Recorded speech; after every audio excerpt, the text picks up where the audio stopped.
It is my pleasure to welcome and introduce Father Stefan Kappler.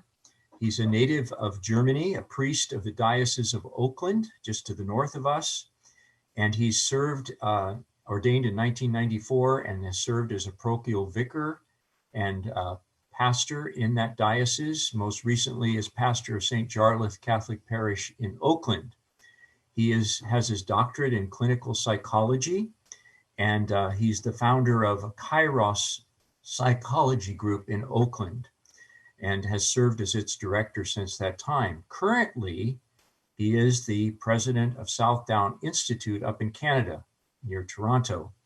And Southdown Institute provides preventative and restorative care to clergy and vowed religious using the integration of psychological, physical, and interpersonal practice with the wisdom of the Catholic spiritual tradition. And he's also a good friend of mine. So, Stefan, I turn it over to you. Thanks for saying yes to being with us today. Of course, of course. Good morning, everyone. And it is such a pleasure to be here with all of you this morning. I really appreciate the invitation. Thank you to Archbishop Gomez for inviting me. And thank you, Jack, for the very kind words of introduction. So I do have to say, I feel a little nostalgic being here with all of you because, as Jack said, I'm a priest of the Diocese of Oakland, and home for me has been the San Francisco Bay Area for the last 30 years. And this is I just finished my second year up here in Toronto. And I don't know if you can see outside, but today it's 20 degrees and it's actually still snowing. We got about 15 centimeters of fresh snow this morning. So a little nostalgic thinking about beautiful LA and California. Also have to say I feel right at home because when I just listened to all of you guys greeting each other, I thought, this feels very much like home because it seems like it's just as unruly as it is in Oakland or any other clergy gathering that I've ever been a part of. So, and I also want to say this is really how I'm coming to you this morning, yes, as a psychologist, but mostly really as a brother priest who happens to be a psychologist also. And some of the things I'm going to share with you this morning might be things that you already have heard. So I'm just going to ask you to bear with me. I'm going to start sharing my screen here and begin sort of like my official presentation here with you this morning. Okay, from the beginning. There you go. I hope you can see my screen. So I wanted to talk with you a little bit about how our faith can really kind of help us to move through this crisis situation, right? We have all been, as we have heard so many times, we are in unprecedented times, right? So I would like to invite you just to kind of set the context for a little bit and come back with me to exactly a year ago. Actually, talking about nostalgia, I happened to be a year ago, I was in LA. And we did 3 days of a mental health workshop at the Los Angeles Cathedral Convention Center. And it was just a wonderful experience to be there. But I have to admit, right after leaving LA and returning home to Canada, that's the time really when all of this started to hit, right? So when I came back to Canada in March of last year, it seemed that from one day to the next, everything changed, right? It almost was as if someone just pulled the plug on life as we knew it, right? Everything ever since has changed and everything has become quite different. So at that time, what really happened is all of a sudden there was this uncertainty that took center stage in a way that really I don't remember in my life, having such uncertainty about the future, right? All of a sudden, from one day to the next, we had worries. worries about your own health, and maybe even for those of us who have really good physical health, right? Maybe you never worried about your own health before. Well, now all of a sudden there was worry about your own health. More so, even worries about health of family members, loved ones, especially if you have elderly family members, or worry about elderly brother priests.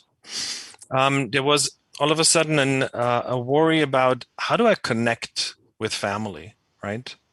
Especially when family is far away, right? So I can give you the example right here. One of my colleagues at Southdown, originally from Nigeria, Father Innocent Okozi, psychologist who joined us not too long ago. He joined our staff in March, and right at that time, his dad passed away back home in Nigeria. And of course, even to this day, he has been unable to connect with the family physically, right? So worry about family, especially when you have such a diverse community as you have there in LA, right? With people having family all across the globe, those worries became very real. Then with our parishioners, right? People worrying about losing their job, unemployment, how to pay the rent, how to pay the bills. Thankfully, and I give thanks every day, um, I do have a job, right? With all the stressors and the challenges, but being able to go to work. Uh, but having to all of a sudden juggle working from home, balancing, right? And so then from one day to the next, I think all of a sudden we experienced all kinds of loss. And I'm hearing this from priests really all across Canada and all across the United States, that the experience of loss was one that's very real. Maybe the loss of a loved one, right? Maybe the loss of a chance to say farewell properly. Certainly, I think all of us experienced and are still experiencing a loss of a sense of freedom, spontaneity, um, things that we usually would take for granted. Now we have to think about, we have to plan out, right? Um, Loss of human closeness and touch. How bizarre is it to say that, for example, in my case, I have not touched another human being since March of last year, not even shaken somebody's hand. Really bizarre. So the loss of human touch, human closeness, very real. For all of us who identify so much through our ministry, the loss of our ability to connect pastorally. So much of our Catholic faith lives and thrives on fellowship, community, coming together, right? So the loss of our ability to connect as we know so well how to do, loss of a routine, and again, for a lot of priests, and I would assume also maybe for some of you, right? We identify strongly with the work we do, with the ministry we do. So there is a loss of meaning, even for some who report a loss of a sense of identity. So from one day to the next, and especially now that it's dragging on, certainly there's a fatigue. Clearly, if we're honest, right? Pandemic fatigue, compassion fatigue, maybe even. Patience is wearing off, stamina is running thin. Imagine if we're impatient, imagine people who are on the front lines, healthcare workers, right? Uh, Teachers, one day to the next, constant changes. So clearly, just to put this in context, what we all have been experiencing, brothers, is a trauma, right? And it's a global trauma, because trauma usually is described as an emotional response to an overwhelmingly negative event. So clearly, and I'm not going to go through the whole list, but if you have found yourself experiencing any of these emotions, right, that are on the screen right now, confusion, anger, rage, maybe a sense of irritability, maybe your fuse isn't quite as it's easy to trigger sort of like a sense of irritability. Maybe there's mood swings, right? Anxiety, fear, guilt, all those things would be very common in this experience of trauma. A big one that a lot of priests are struggling with is a sense of isolation, feeling disconnected. Now, you have the great blessing in the metropolitan area of Los Angeles, right? Although it's a vast archdiocese, but it's fairly easy to connect to another priest. I just did this workshop in a diocese in northern Saskatchewan where people have to travel an hour or more to connect to the next parish. So feeling of isolation, certainly something that's very common. So now this is, I think, something really important.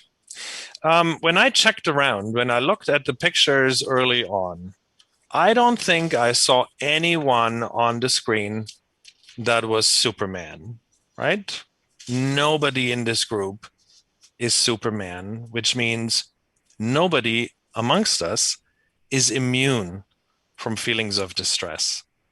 And this is important for every group to mention, but it's especially important for us because for some strange reason, sometimes we believe that we are immune to distress, right? Sometimes when we put on that Roman collar, some of us think that, well, that kind of makes us immune from stress and stuff, and couldn't be further from the truth, right?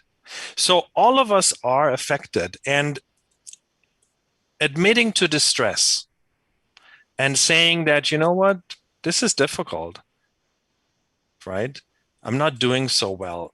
Admitting to distress in our lives requires us being humble, being honest, being sincere. It requires us to accept our emotions. And I want to say this really clearly because as priests, we're pretty critical of each other, right?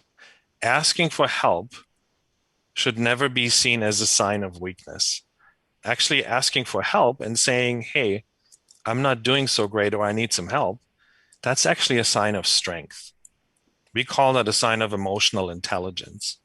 And I'm saying this specifically because you know what? We are so much tougher on ourselves than we are on other people. Imagine for a moment a parishioner coming to you saying to you, you know what, Father, I'm not doing so great with all of this. This is really stressful. I've started to see a psychologist or started to see a therapist.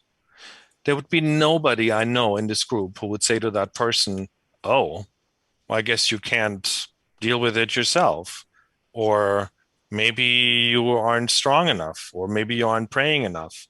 We would never say that to a parishioner, right? If they come to us saying, I need help and I'm looking for help, we would be supportive. We would say, good. It's good for you that you're looking for that help. But we're not quite as generous with each other. And I experienced that with clergy all across the United States and Canada, actually globally, probably. We're not as generous when it comes to each other and somebody seeking support. Many times when somebody has had to use the services of a place like Southdown or St. Luke or St. John Vianney, many times people are very stigmatized, right? So I hope that's something we can work on, that asking for help is not a weakness. So what stands in our way then? You know, and again, speaking as a priest to priests, what we have seen amongst clergy, what stands in our way of asking for help many times is that many of us are quite perfectionist. So usually when I do a candidate assessment for somebody who wants to join religious life or priesthood, right? Usually I say, welcome to the club when I find in their testing a lot of obsessive compulsive personality traits because many of us are perfectionists. Now, on the one hand, there you see a pretty strong example of a perfectionist, right? However, it comes to bear in many different ways. Being perfectionist, on the one hand, is a really good trait to have, right? Because it makes us responsible. It pushes us to do the right thing. It makes us efficient. It makes us the person that is out there opening the gates in the morning and closing the gates last person at night, right? Um, because perfectionism drives us to do really well. But the flip side of it is that it also comes at a cost. Many of us experience a sense of procrastination sometimes. Why? Because, well, it seems like nothing is ever good enough, right? I can't hand this in yet or finish it because maybe it's not good enough. And when we fall short of that high expectation or that high standard that we set, often we see priests being quite harsh with themselves, right? Sometimes there's a lot of self judgment. So, what does that leave us with? It leaves us with very little room for imperfection. It leaves us with very little room for self compassion.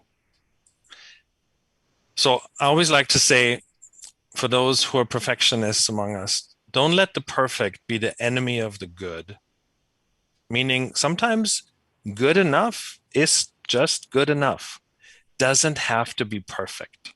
So, for example, perfectionism many times drives us to work, work, work. Days off get sacrificed quite easily, right? It drives many of us to try to please everyone at all times. And I think all of us had to learn the hard way again and again that that's simply not possible. We can't please everyone. Perfectionism also, and I've heard that from a lot of brother priests, pushes us sometimes to get into fighting a losing battle, like in the parish. And I'm not sure if you experienced this in LA, but many priests have reported to me that the battle between the COVID deniers and the COVID over enthusiasts, as I would call them, right? So for some, you don't do enough, and for others, oh, you're way too strict. So fighting those battles, we know is not really useful, but I think the perfectionism in us drives us. Now, self compassion, super important, right? And again, priests, for some reason, we are really good with compassion for others, but not so much for ourselves. So we always invite people in treatment to do a little bit of the mirror exercise, right? Which is simply asking yourself, what would you say to someone else who may be feeling the exact same thing that you are feeling, or who is in the same situation that you're in? And what would you tell that person? And the majority of us would find a lot more compassionate words for the other than we would do for ourselves. And I think, unfortunately, a part of that is what you see in the next. You see the shadow kind of like looking back with the self judgment. So it's just something to keep in check. The other thing that stands in our way is priests are very susceptible. We're very susceptible to the negativity bias.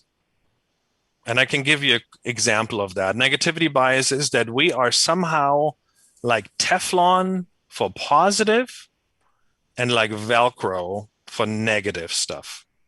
So, my prime example is imagine it's Sunday, you just delivered your homilies, you're standing at the door. So, this is before COVID, you're standing at the door actually shaking hands, way before COVID, right?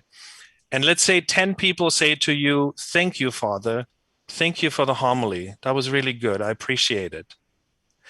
And yet there's that one person who says something really nasty about your homily.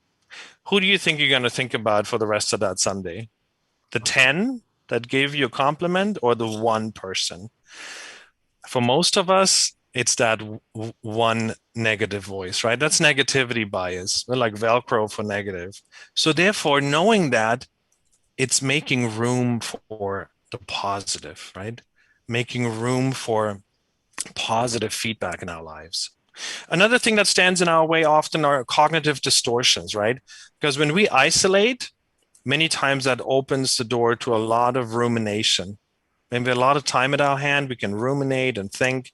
And then cognitive distortions often kind of come to bite us. Things like generalizing, right? Something happens, a small thing maybe, and we're generalizing it to always or never. Another big one is catastrophizing. Maybe something small happens, and many of us go to the worst case scenario, right? So that's catastrophizing or personalizing. Something happens, oh, must be me, right? Somehow it must be blamed on me. So those are cognitive distortions. But to pivot into something positive, right? Because I'm mindful of time here. Yeah. Um, you know, we have to look at the two reservoirs here, right? One is filled to the brim, and one is kind of dried up. So how filled is our own internal reservoir so that we can make good and adaptive choices, right? I think we all know that healthy practices can help us fill and refill our reservoirs, our internal reservoirs. I'm going to skip over Viktor Frankl because of time. He said something really important there, but I'm going to skip to this one here. Boris Cyrulnik, a French psychologist, says this: by the end of our life, 1 out of every 2 people will have undergone an event that can be characterized as trauma. 1 out of 10 will remain a prisoner of his wound. The others, through struggle, will come back to life thanks to 2 words: bonding and meaning. And I would like to suggest for all of us, as we're entering into Lent, let's make Lent need to rediscover those 2 things: bonding and meaning.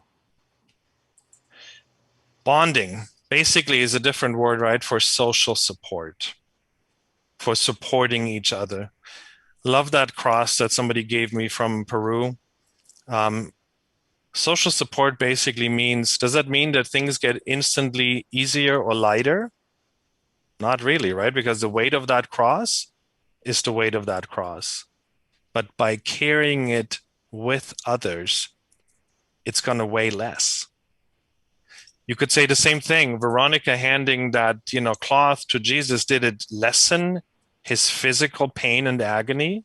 No, but it certainly helped to bring hope into a really bad situation, right?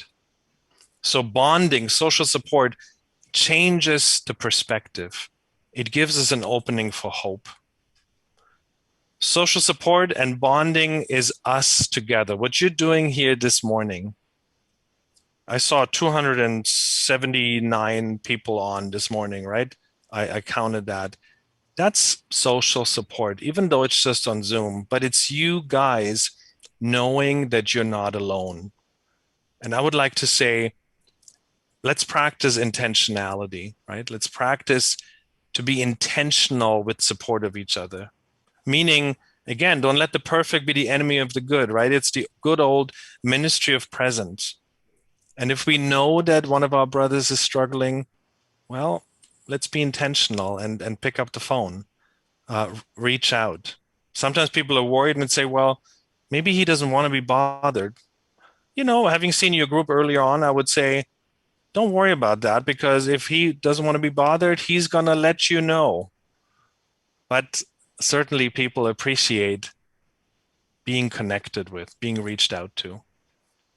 Now, the other part, meaning, right? Meaning, let's think about it.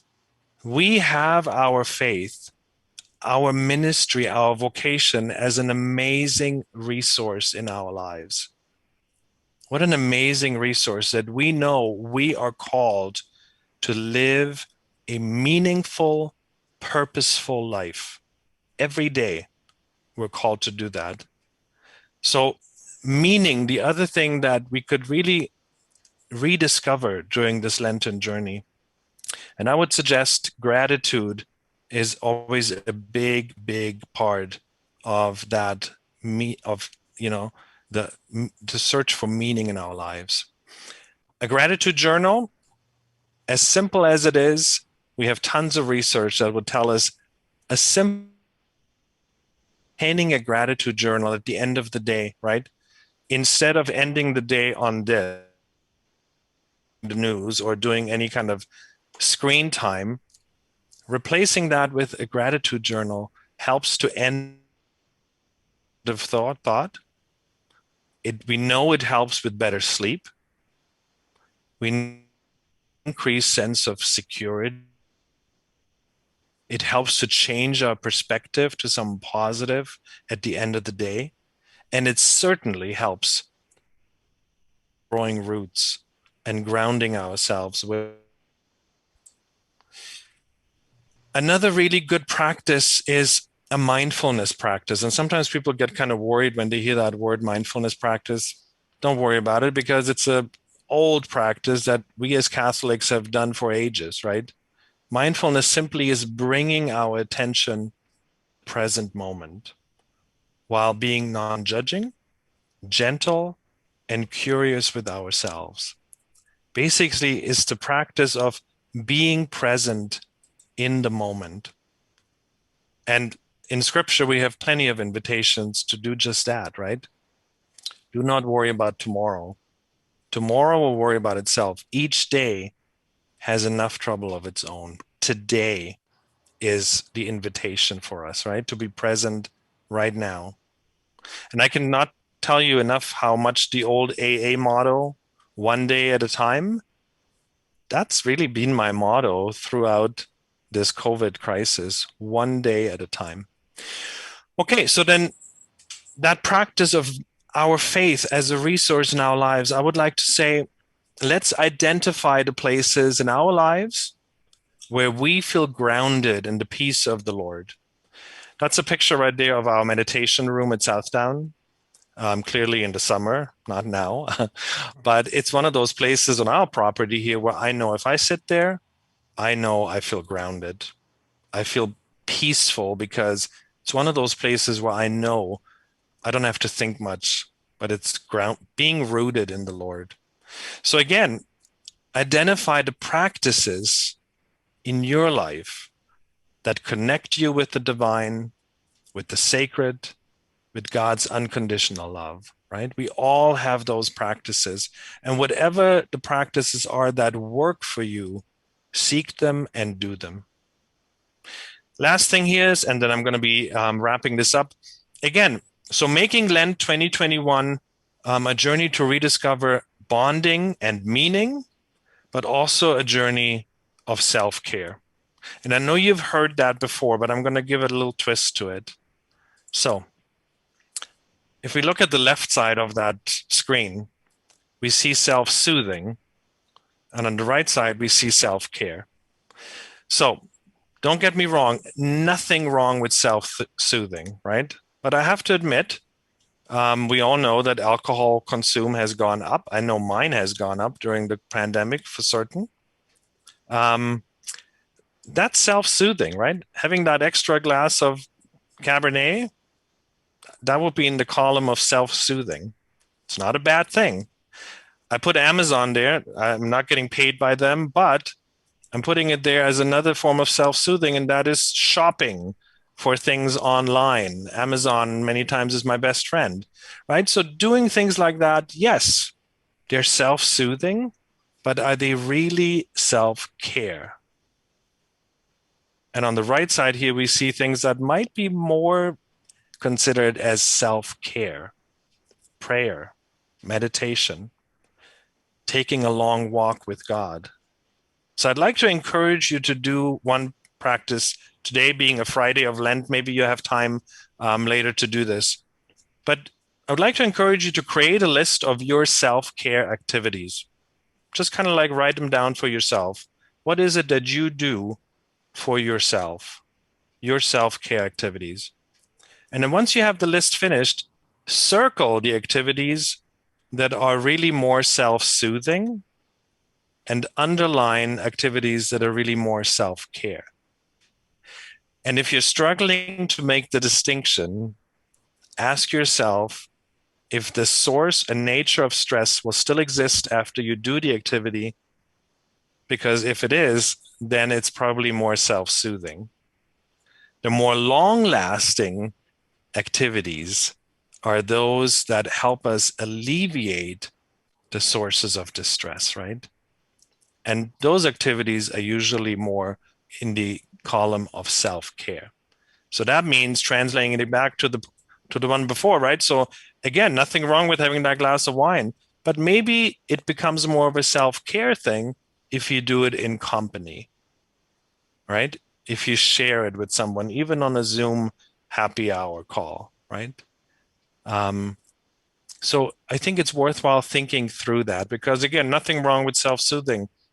We certainly need that, but making things more lasting, helping us with healthy practices, right? Those are the self-care activities that help us to refill those reservoirs. I hope that distinction makes sense. I know for me it makes sense, because it's easy to get to the self-soothing, but it's a little more challenging to get to the self-care, and one that's more lasting. So making Lent then, this self-care journey, I would like to say, let's find time to build in, some time for ourselves to increase and improve our connectedness to one another, connectedness to God, connectedness to ourselves. Let's build in daily time to increase and improve our groundedness, right? Our rootedness in the Lord. And time to improve a sense of meaning, a sense of purpose, and definitely that sense of gratitude that is so important for our journeys. Again, Boris Cyrulnik says, the ground is resilient if, after a flood or a fire, it is able to provide life for new plants, new animals, starting another kind of life. It is not the same as before, but it is actually renewed. So I think Lent 2021 certainly is one of those times where we can engage in that process of renewal. So to close, I would like to say, even if you have had the worst day where nothing seems to have gone right, if we can engage in a simple prayer like this at the end of each day that says, Lord, I give you thanks today for one meaningful moment, for one success, and for one act of kindness, that would go a long way, right? Maybe it wasn't the perfect thing. Maybe I fell short many times. But if I can give thanks for one meaningful moment, one success, and one act of kindness, certainly would help with that journey of self-care and that journey of renewal this Lent. So I'm going to point out here my last slide before I turn it back to Jack. There's my email address. Please know we're available at Southdown as a resource for you. If you're ever in need of any kind of psychotherapy, Spanish, English, French, that's what we're here for, right? It's all done virtually now anyway. So it's a resource for you, and it's there for use. So that's what I wanted to share with you. I hope it wasn't too much repetition, and I hope some of it actually is useful.